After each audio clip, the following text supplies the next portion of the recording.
Friends, welcome to my channel.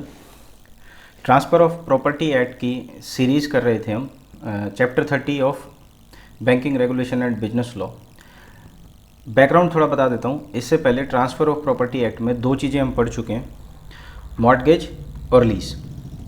Mortgage के बारे में हम बेसिक्स देख चुके हैं कि कोई भी डेट जो हम लेते हैं विद सिक्योरिटी वो मॉर्टगेज के थ्रू होती है। और सेकंड इसमें हम पढ़ चुके हैं लीज़। राइट्स हमने देखे थे, डिफरेंट टाइप के प्रॉपर्टी में राइट्स होते हैं और एक पर्टिकुलर राइट का जब हम ट्रांसफ़र कर देते हैं तो वो ट्रांसफ़र ऑफ इंटरेस्ट कहलाता है। अब इसी को कंटिन्यू करते हुए हमारा जो एक टॉपिक बचता है इसमें वो बचता है एक्शनेबल क्लेम। एक्शनेबल क्लेम के बाद सेकंड चीज़ हमने इसमें पढ़नी है क्वेश्चन एंड आंसर। अगर एक्शनेबल क्लेम की मैं बात करूं तो एक्शनेबल क्लेम में दो चीज़ें समझनी है हमें कि एक्शनेबल क्लेम होता क्या है फर्स्ट ऑफ ऑल, और एक्शनेबल क्लेम में किस तरह की ये मतलब एक्शनेबल क्लेम जो है वो प्रॉपर्टी है या क्या है। अगर वो प्रॉपर्टी है तो वो एक्शनेबल क्लेम ट्रांसफ़र हो सकता है या नहीं हो सकता है। यही सारी डिटेल हमने इस वीडियो में पढ़नी है। तो चलिए इस वीडियो को स्टार्ट करते हैं। देखिए, एक्शनेबल क्लेम जो है वो क्लेम है किसी डेट में या बेनिफिशियल इंटरेस्ट में। अब इसका क्या मतलब है, किसी भी कोई भी आपकी डेट या कोई बेनिफिशियल इंटरेस्ट है उसमें आपका क्लेम का मतलब बेसिकली दावा, ऐसा कोई दावा जिसके खिलाफ आप एक्शन ले सकें। अभी थोड़ा सा ऐसा साउंड कर रहा होगा कि भाई कोई पूछे आपसे न्यूटन के लॉ क्या होते हैं, तो जो लॉ न्यूटन ने दिए थे वो न्यूटन लॉ होते हैं। नहीं, इस तरह की बात नहीं है ये। इसको थोड़ा आप एग्जाम्पल के तौर पे समझिए। देखिए, जो हमारी डेट होती है ना, डेट हमने पहले भी देखा है, दो तरह की डेट है, एक सिक्योर्ड डेट है, एक अनसिक्योर्ड डेट है।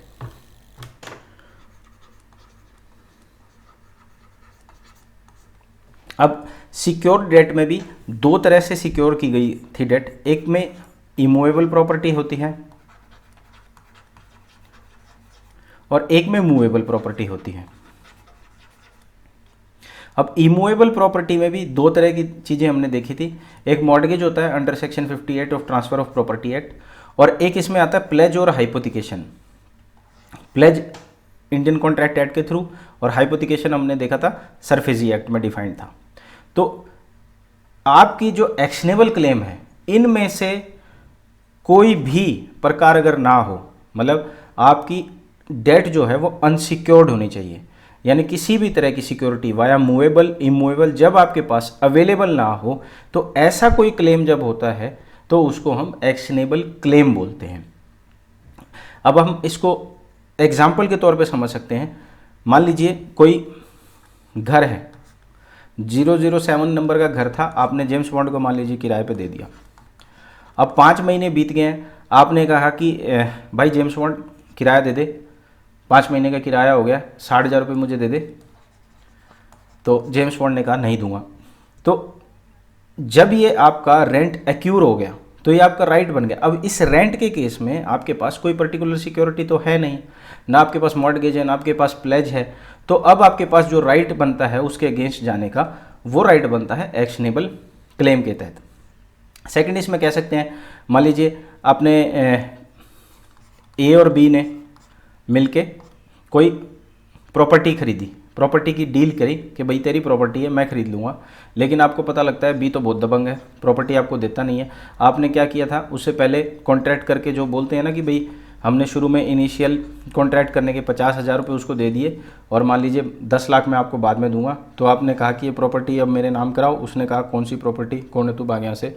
तो जो आपके ये 50,000 हैं ये इनसिक्योर्ड हैं, आप मांगने गए, आपको भगा दिया गया।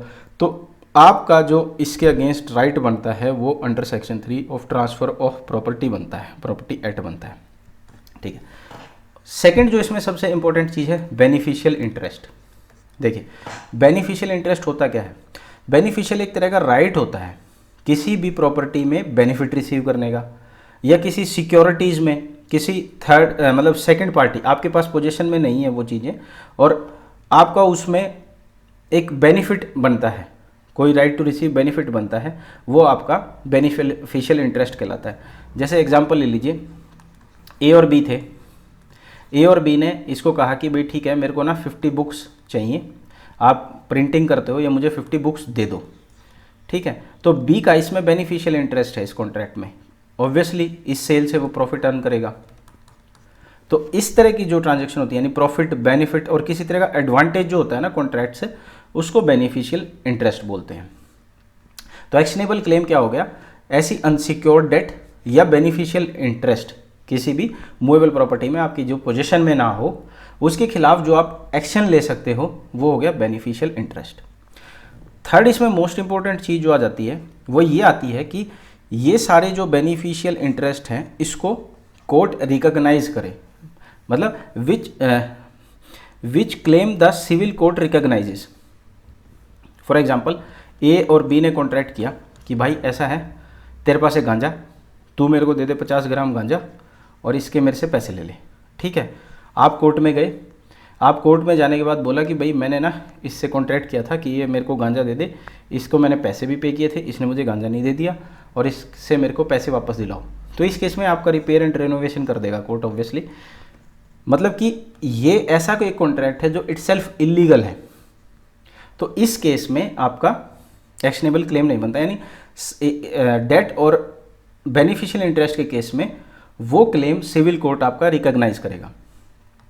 और लास्ट इसमें आता है जो बेनिफिशियल इंटरेस्ट है वो आपका एग्जिस्टेंट भी हो सकता है। एग्जिस्टेंट मतलब इंस्टेंट हो गया, आपने गाड़ी के लिए कोई डील करी, गाड़ी के पैसे दे दिए तो वो एग्जिस्टेंट हो गया। एक्रूइंग का केस मैंने बताया कि भाई आपने लैंड दिया, कोई किसी को किराए पर रेंट दिया, जेम्स बॉन्ड को दिया था जैसे इस केस में, तो वो आपका एक्यूर होता जा रहा है, ठीक है। थर्ड इसमें हो सकता है कंडीशनल, भाई कोई एक पर्टिकुलर कंडीशन फुलफिल होगी तो ही आपका राइट अराइज होगा, या फिर कंटीजेंट की किसी फ्यूचर के केस में, कंटीजेंसी के केस में वो आपका राइट अराइज होगा। तो ये सारी चीज़ें हो गई आपकी बेनिफिशियल एक्शनेबल क्लेम के बारे में। अब एक्शनेबल क्लेम अगर है तो वो किस तरह की चीज़ है, मतलब वो क्या, जब हम ट्रांसफ़र ऑफ प्रॉपर्टी एक्ट पढ़ रहे हैं तो ऑब्वियसली उसकी बेनिफिशियल इंटरेस्ट की कोई एक क्लियरली डिफाइंड लाइन होगी। तो जो आपका एक्शनेबल क्लेम होता है वो एज ए प्रॉपर्टी रिकॉग्नाइज होता है, ठीक है। और अगर कोई भी प्रॉपर्टी है तो उसको ट्रांसफ़र किया जा सकता है। तो क्या एक्शनेबल क्लेम को भी ट्रांसफ़र किया जा सकता है? ऑब्वियसली एक्शनेबल क्लेम को ट्रांसफ़र किया जा सकता है।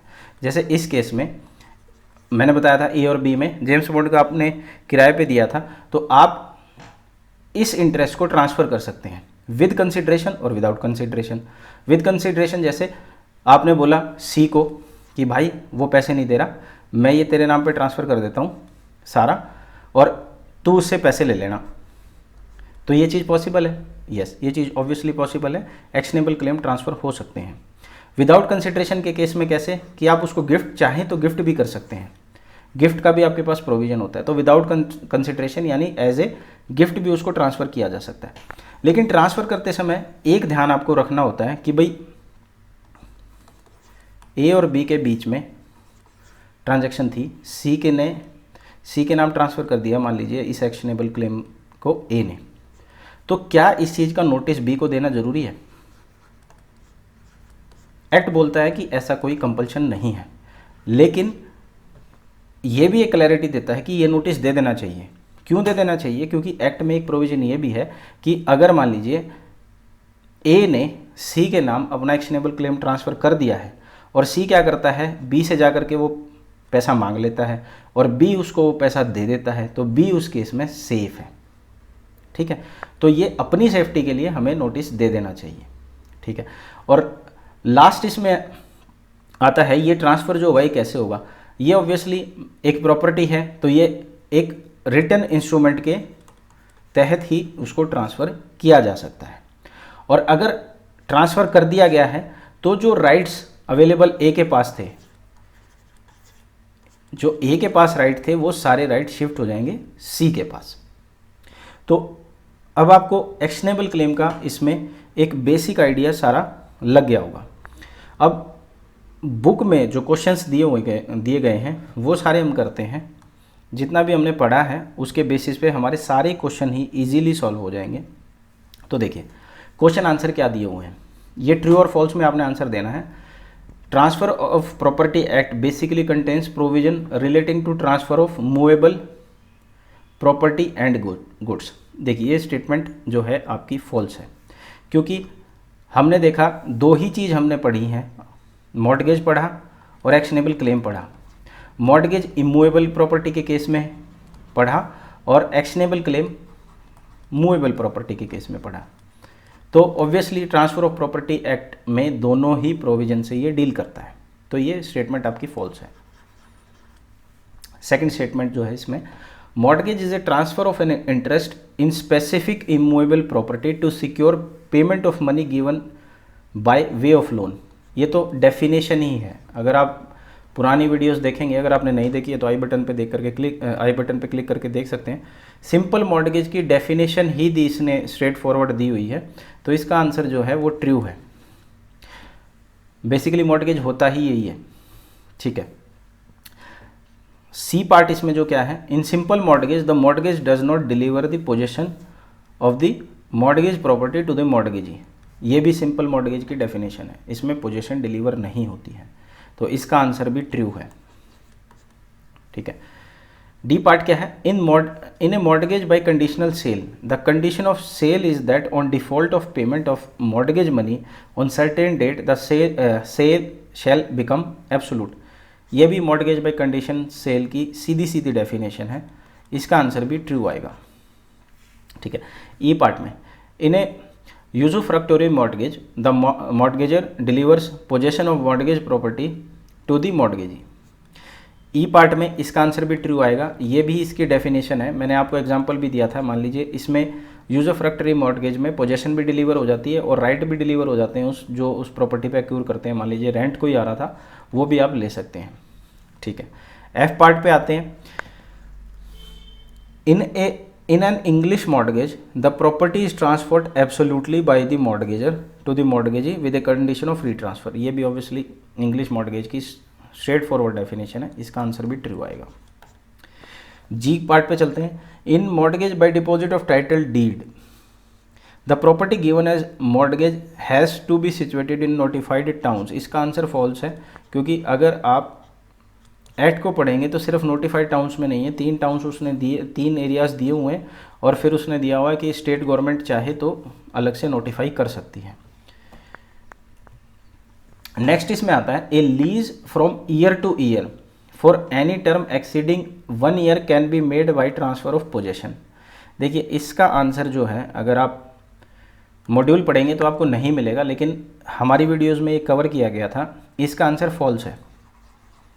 फॉल्स क्यों है, क्योंकि लीज के टॉपिक में मैंने पढ़ाया था आपको कि ईयर ऑन ईयर लीज होती है, ईयर टू ईयर की लीज होती है, तो वो रजिस्टर्ड इंस्ट्रूमेंट के थ्रू ही होती है। और जो अदर लीज होती हैं उसमें आपको 2 ऑप्शन होते हैं कि आप या तो रजिस्टर्ड इंस्ट्रूमेंट से करा लो या फिर ओरल एग्रीमेंट कर लो प्लस डिलीवरी ऑफ पोजेशन।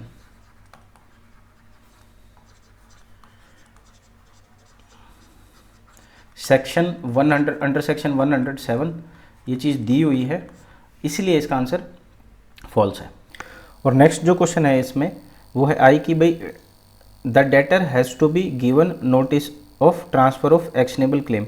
देखिए नोटिस के टॉपिक में हमने अभी समझा है एक्शनेबल क्लेम में कि भाई जब ए और बी में कोई ट्रांजैक्शन थी और वो सी को ट्रांसफ़र हुई है, मतलब इसमें मान लीजिए बी को ए से पैसा लेना था, कुछ अमाउंट ऑफ मनी लेना था और ये अपना एक्शनेबल क्लेम सी के नाम ट्रांसफ़र कर देता है, तो एक्ट में नोटिस कंपलसरी नहीं है, नोटिस कंपलसरी नहीं है, इसका आंसर फॉल्स आएगा।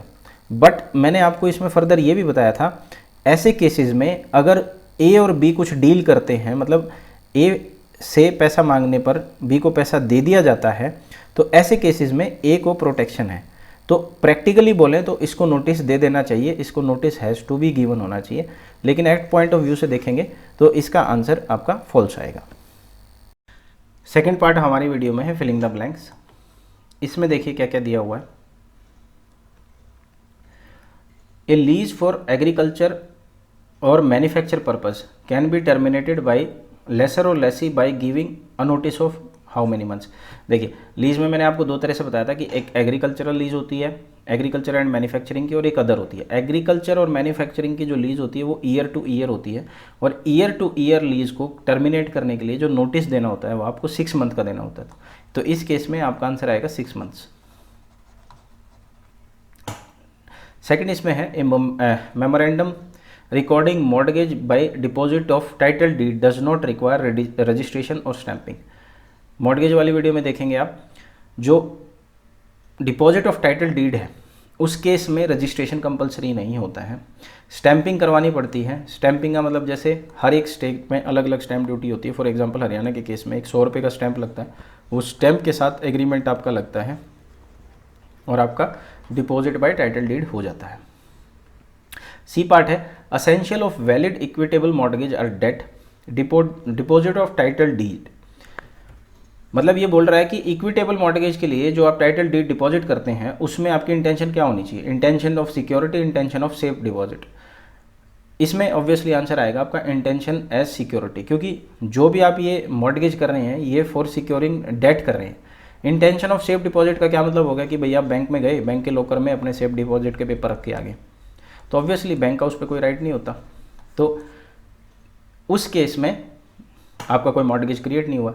तो इंटेंशन जो होती है इसमें सिक्योरिटी की ही होती है।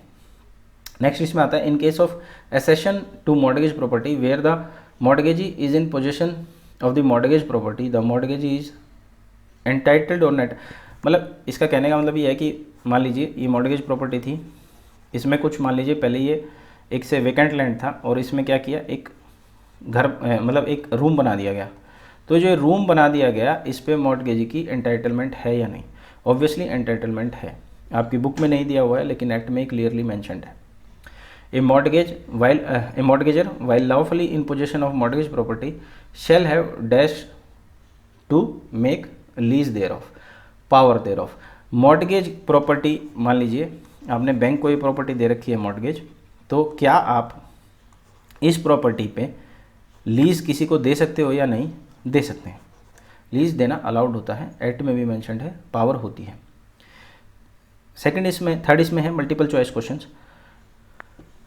वो क्या है, the power of sale without intervention of court is given to the mortgage in case of. देखिए ये हमने डिटेल में डिस्कस किया था, सिर्फ इंग्लिश मॉर्गेज के केस में ही विदाउट इंटरवेंशन ऑफ कोर्ट कोई भी प्रॉपर्टी सेल की जा सकती है। अदर केसेस में मतलब कोर्ट में आपको सूट फाइल करना होता है, तभी आपको वो प्रॉपर्टी सेल आउट होकर मिल सकती है। ठीक है। सेकंड इसमें आता है a lease for an agriculture or manufacture purpose is deemed to be lease for.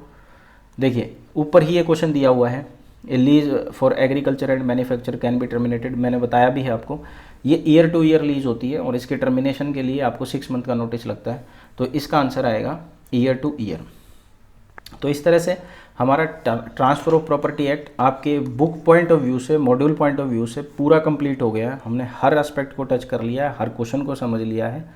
इन सारी वीडियो सीरीज़ देखने के बाद आपका ट्रांसफ़र ऑफ प्रॉपर्टी एक्ट का कोई भी क्वेश्चन मेरे हिसाब से ऐसा नहीं है जो छूटेगा। आप सारे क्वेश्चन अटैम्प्ट कर पाएंगे पेपर में, और आई होप आपको ये सारे वीडियोस पसंद आए होंगे।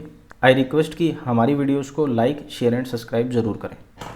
नेक्स्ट वीडियो में हम सरफेजी शुरू करेंगे, एक नया मॉड्यूल पूरा का पूरा कवर करेंगे। मॉड्यूल बी हमारा इसमें कवरेज स्टार्ट करेंगे, जिसमें सरफेजी से शुरुआत करेंगे।